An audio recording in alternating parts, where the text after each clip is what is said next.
So hello everyone, it's been a little while, but I'm back for one episode now. I'm at the beautiful Grand Canyon of Yellowstone. It's ridiculously gorgeous, probably one of the most beautiful places on earth. It's got to be. So I want to talk. I just listened to a podcast from the Institute for Bible Reading in Colorado Springs with Glenn Powell, one of my Facebook friends. Never met him personally. His wife just passed away. My condolences to Glenn. That's got to be incredibly difficult.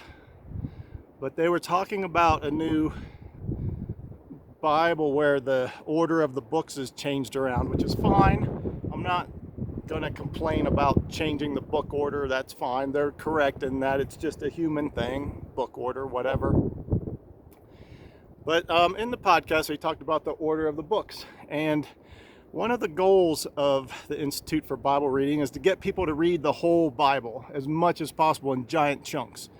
So the thing is, the order that the New Testament is in right now, I think, is good for what it's trying to communicate overall. I don't see a need for a change. It doesn't matter to me if somebody changes it. But I think the people who did originally put the Bible together had this in mind, and I'll tell you why. In the First Testament, Israel is charged by God with following the law. Now, eventually, Jesus invented this religion called Christianity, where he has these sayings like Sermon on the Mount and stuff like that Christians are supposed to follow. If you read the entire Bible in its entirety, in its order, in the giant chunk of the whole Bible, you'll find out that as God has charged Israel to follow the law, they keep failing at it. When Jesus comes along, he charges Israel to follow the law with him perfectly, to see if as the original commission of Israel, let's do this the right way. When Jesus says be perfect in the Sermon on the Mount, he doesn't mean an individual being morally perfect. He means following the law perfectly as a community of humanity. And in the law, it's more than just personal morality. It's community. It's how to treat the environment. It's how to take care of animals. It's how to take care of your neighbor. That's important. That's part of the law. Huge. How to take care of economics, how to take care of the poor. All of life is encompassed in following the law. When Jesus comes along, he is charging Israel to follow the law as a city on a hill, as people being salt of the earth, an example to the Gentiles. That is what Jesus is doing. He did not start Christianity, and he didn't intend for people to live Christianity. So I think part of where this Immerse episode that I listened to kind of goes off the rails a little bit, because they want to focus the New Testament on Jesus and his teachings. But there's a different emphasis that the original people had in mind who put the New Testament together. And that's this. The First Testament talks about the law. Then the book of Matthew is written to Jews, talking about how Jesus is showing how to follow the law. This is not for Gentiles. So Jesus does this. He becomes the actual sacrificial lamb. And then by the time we get to the book of John, John is specifically written to Israel, to Jewish people. It is for us as Gentiles to read and understand and look into, but it is written to Jews with this in mind, that Jesus was God. All right, that is the point of John, who says that once the physical person of Jesus died on the cross, and that whole bit is a sacrificial lamb as fulfilled in the law, that now God comes and lives with people as the Holy Spirit. And Paul continues this theme, because how do we live with God? Do we live with God under the law? No.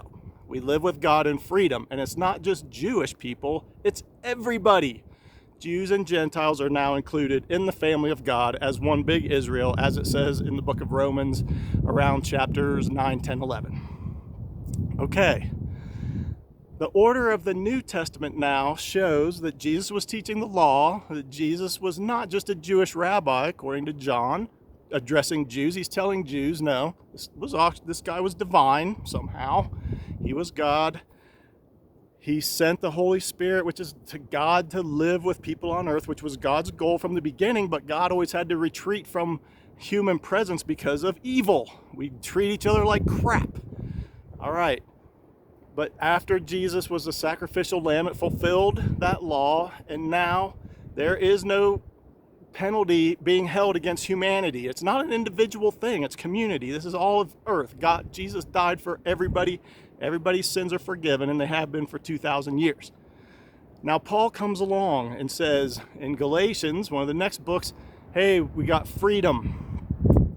Do not, in your freedom communities that Jesus made a path for, do not go back and follow the law as Gentiles, for sure. Galatia's people were Gentiles, and then these Jewish people were coming up and trying to institute the law into there. And Paul's like, no, as Gentiles, we're not doing that. It is for freedom that Christ has set everybody free. It's for freedom. Okay, so freedom. And then like in Corinthians and through these books, freedom is discussed. What does it look like to live as human community, all of human community, in freedom with God? Where God is not keeping a tab of right and wrongs. People are not going to hell. All right. God took a huge risk and said, I'm setting everybody free. Now, most pastors will teach Galatians like it is for freedom that Christ set you free, that God now demands that we be good. That's not freedom. That is just not freedom. If God demands that we be good, we're not free.